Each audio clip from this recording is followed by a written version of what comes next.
പാലാ നഗരസഭയിൽ രാഷ്ട്രീയ സമവാക്യങ്ങൾ മാറിമറിയുമ്പോൾ തത്വാധിഷ്ഠിത നിലപാടുകളുമായി ശക്തമായ മുന്നേറ്റത്തിനൊരുങ്ങി UDF മുന്നിട്ടിറങ്ങിയിരിക്കുന്നു. മുന്നണി ധാരണകൾ കാറ്റിൽ പറത്തി അധികാരത്തിന് വേണ്ടി അവസരവാദ രാഷ്ട്രീയം കളിക്കുന്ന LDFിൻ്റെയും മാണി വിഭാഗത്തിൻ്റെയും രാഷ്ട്രീയ കുതന്ത്രങ്ങൾക്ക് മറുപടി നൽകാൻ കോൺഗ്രസും UDFും തികഞ്ഞ ആത്മവിശ്വാസത്തിലാണ്. ഓഗസ്റ്റ് 19-ാം തീയതി നടക്കുന്ന ചെയർപേഴ്സൺ തെരഞ്ഞെടുപ്പിൽ UDFും സ്വതന്ത്ര കൂട്ടായ്മയും ഒറ്റക്കെട്ടായി തങ്ങളുടെ സ്ഥാനാർത്ഥിയെ മത്സരരംഗത്തിറക്കും. കഴിഞ്ഞ 7 മാസത്തെ UDF ഭരണത്തിൽ പാലായിലെ ജനങ്ങൾക്ക് നൽകിയ വാഗ്ദാനങ്ങൾ വളരെ കൃത്യമായി പാലിക്കാൻ മുന്നണിക്ക് സാധിച്ചിരുന്നു. എന്നാൽ ജനക്ഷേമ ഭരണത്തിൻ്റെ പൊരുൾ മനസ്സിലാക്കാതെ കേവലം രാഷ്ട്രീയ ലാഭത്തിന് വേണ്ടി ജനവിധി അട്ടിമറിക്കാനാണ് LDFും CPMും ശ്രമിച്ചത്. DYFI സമ്മേളനത്തിന് കൊട്ടാരമറ്റം ബസ് സ്റ്റാൻഡ് വിട്ടു നൽകിയതിലെ തർക്കങ്ങളും നഗരസഭയിലെ ഭരണപരമായ ഭരണപക്ഷ വിയോജിപ്പുകളും മുതലെടുത്ത് LDF കൊണ്ടുവന്ന അവിശ്വാസ പ്രമേയത്തിന് പിന്നിൽ തനി രാഷ്ട്രീയ ഗൂഢാലോചനയായിരുന്നു. പാർട്ടിയുടെയും മുന്നണിയുടെയും വിപ്പ് ലംഘിച്ചുകൊണ്ട് ചില അംഗങ്ങളെ ഒപ്പം നിർത്തി ഭരണം അട്ടിമറിച്ചവർക്ക് പാലായിലെ ജനങ്ങളുടെ മുന്നിൽ കൃത്യമായ ഉത്തരം നൽകേണ്ടി വരും. നിലവിലെ 26 അംഗ കൗൺസിലിൽ 12 അംഗങ്ങളുള്ള LDF തങ്ങൾക്ക് തനിച്ചു ഭരിക്കാനുള്ള ഭൂരിപക്ഷമില്ലാതിരുന്നിട്ടും സ്വന്തമായി ചെയർപേഴ്സൺ സ്ഥാനാർത്ഥിയെ പോലും നിർത്താൻ ധൈര്യപ്പെടാതെ ഇതര അംഗങ്ങളെ പിന്തുണയ്ക്കാൻ നിർബന്ധിതരായിരിക്കുകയാണ്.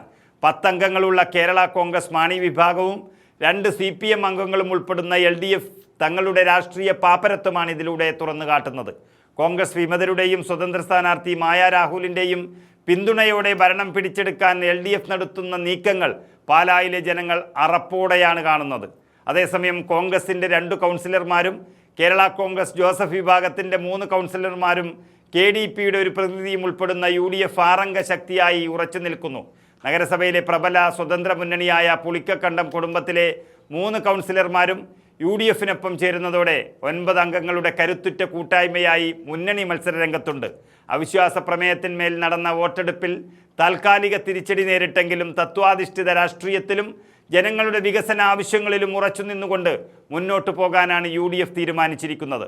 വിപ്പ് ലംഘനങ്ങളും രാഷ്ട്രീയ അട്ടിമറികളും താൽക്കാലിക നേട്ടങ്ങൾ നൽകിയേക്കാമെങ്കിലും വരാനിരിക്കുന്ന ചെയർപേഴ്സൺ തെരഞ്ഞെടുപ്പിൽ പാലായിലെ നഗരസഭാ ഭരണത്തിൻ്റെ യഥാർത്ഥ വികാരം പ്രതിഫലിക്കും. അവസരവാദ കൂട്ടുകെട്ടുകൾക്ക് മുന്നിൽ തലകുനിക്കാതെ ജനങ്ങളുടെ ഭാഗത്തു നിന്ന് പോരാടാൻ UDF സ്ഥാനാർത്ഥി ഓഗസ്റ്റ് 19-ന് കടുത്ത പോരാട്ടം തന്നെ കാഴ്ചവെക്കേണ്ടി വരും. ചിട്ടയായ പ്രവർത്തനങ്ങളിലൂടെയും മുന്നണി ഐക്യത്തിലൂടെയും പാലാ നഗരസഭയിൽ ജനകീയ ഭരണം തിരിച്ചുകൊണ്ടുവരാൻ UDF നേതൃത്വം പൂർണ്ണ സജ്ജമായി കഴിഞ്ഞു. ഓഗസ്റ്റ് 19-ൻ്റെ വോട്ടെടുപ്പ് പാലാ രാഷ്ട്രീയത്തിൽ നിർണായകമായ ഒരു പുതിയ അധ്യായത്തിന് വഴിവെക്കും എന്ന കാര്യത്തിൽ സംശയമില്ല.